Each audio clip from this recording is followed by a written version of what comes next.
Hello, alors cette petite vidéo a pour but de vous présenter un peu le mini-projet et de vous montrer le cahier des charges et ce qui est attendu en termes de mini-projet. Donc l'idée du mini-projet, c'est de simuler le fonctionnement d'un carrefour et on va prendre comme exemple un carrefour un petit peu plus compliqué qu'un carrefour classique qui est, pour ceux qui le connaissent, le carrefour du Baggersee, donc le carrefour qui se situe à l'arrêt de tram, près de l'arrêt de tram Baggersee. Alors c'est un carrefour un peu particulier parce que c'est un carrefour avec donc 4 voies, mais il y a 6 feux et une séquence en 4 temps, c'est-à-dire que dans un premier temps, on laisse passer les voitures dans le sens du tram, comme ça. Puis on va laisser passer les voitures qui viennent dans le sens du tram mais qui veulent tourner à gauche, donc celles-ci qui veulent tourner ici et celles-ci qui veulent tourner ici. On a un temps où les voitures qui arrivent de là peuvent aller dans toutes les directions et on a un temps où les voitures qui arrivent de là peuvent aller dans toutes les directions. Donc c'est 4 temps.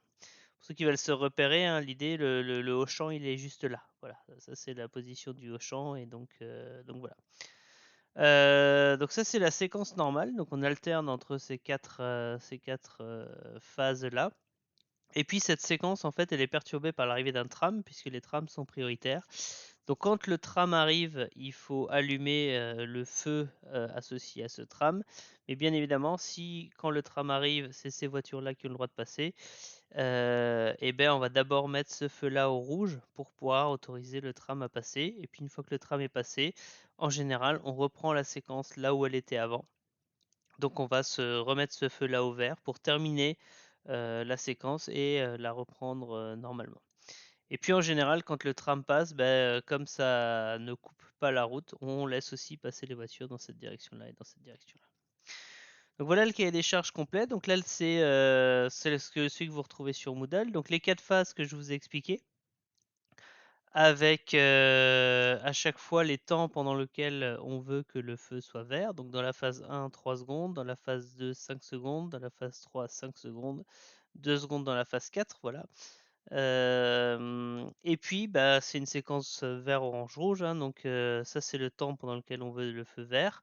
Une fois qu'on a passé, on a fini la séquence de feu vert, on met 0,5 secondes à l'orange, puis on met tous les feux au rouge pendant 0,5 secondes aussi, et après on passe à l'étape suivante. Donc en fait en tout il y a 12 combinaisons de feux, enfin 12 états, il y a 3 par feu.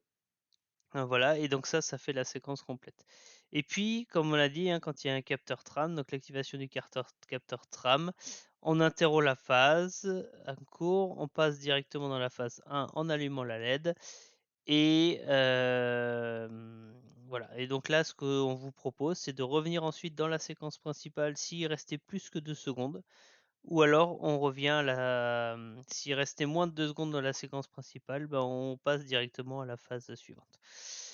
Donc comme vous avez pu le voir, comme vous le verrez dans Moodle, hein, je propose quelque chose d'un petit peu graduel, où pour le moment on va commencer à faire la séquence de base, puis on va commencer à jouer avec l'interruption du tram jusqu'à arriver à ce niveau de complexité. Je vous montre ce que ça donne en vrai. Donc voilà le résultat ou un exemple de résultat attendu. C'est ici. Donc là vous avez la séquence normale, hein. Voilà, donc c'est un petit peu long. Là on a feu vert, orange, rouge. Là c'est les voitures qui viennent d'en haut qui peuvent passer, donc ils viennent de l'autoroute, hein, pour chez nous, vert, orange, rouge. Ça c'est les voitures qui veulent croiser le tram qui peuvent tourner, et là c'est de nouveau les voitures qui viennent dans le sens du tram qui peuvent tourner, et voilà. Et puis quand j'interromps la séquence, donc ça il faut que je le fasse en appuyant sur le bouton ici. Donc si je l'interromps par exemple ici, POC, vous voyez que ça fait orange-rouge là-bas. Ça met un feu vert ici pour que le tram puisse passer, et puis après on revient à l'endroit où on était. Donc là on était en l'occurrence dans une séquence où on laisse passer les voitures qui viennent de l'autoroute. Voilà, là si on s'interrompt ici, vous allez voir que si on s'interrompt plutôt vers la fin, donc là je suis plutôt vers la fin, j'interromps, ça passe au rouge, ça laisse passer le tram, et là comme il restait moins de 2 secondes, je passe à la séquence suivante, c'est-à-dire autoriser ces voitures-là à passer. Donc voilà à peu près ce à quoi vous devriez arriver dans ce projet. Avant de vous laisser démarrer, je vais encore donner 2-3 conseils. Donc le premier, c'est au niveau des LED, le pilotage des LED, vous devez le faire par multiplexage temporel. Donc ça, c'est référence à la vidéo précédente où on vous explique comment il faut faire. Le conseil le plus important, c'est vraiment de penser à ce système comme une machine d'état. Donc pour chaque combinaison de feu, à chaque combinaison de feu, en fait, on va avoir une phase, donc ça va être un état, une combinaison un état. Et puis en fait dans le code, ce qu'on va faire, si on fait une machine d'état, on va faire une première routine qui permet de passer d'une phase à une autre, donc d'un état à une autre, après un certain temps passé dans la phase actuelle. Donc là, il va falloir utiliser ce que vous avez vu précédemment sur la gestion des délais bloquants ou non bloquants pour faire ça. Il y a une autre routine qui va en fonction, donc c'est plus un switch case, cette nouvelle routine. En fonction de l'état actuel ou de la phase actuelle, on va allumer la bonne combinaison de feu. Et puis une fois qu'on aura ça qui fonctionne, on pourra intégrer la gestion des boutons. Et on l'intégrera comme un nouvel élément de la nouvel état de la séquence.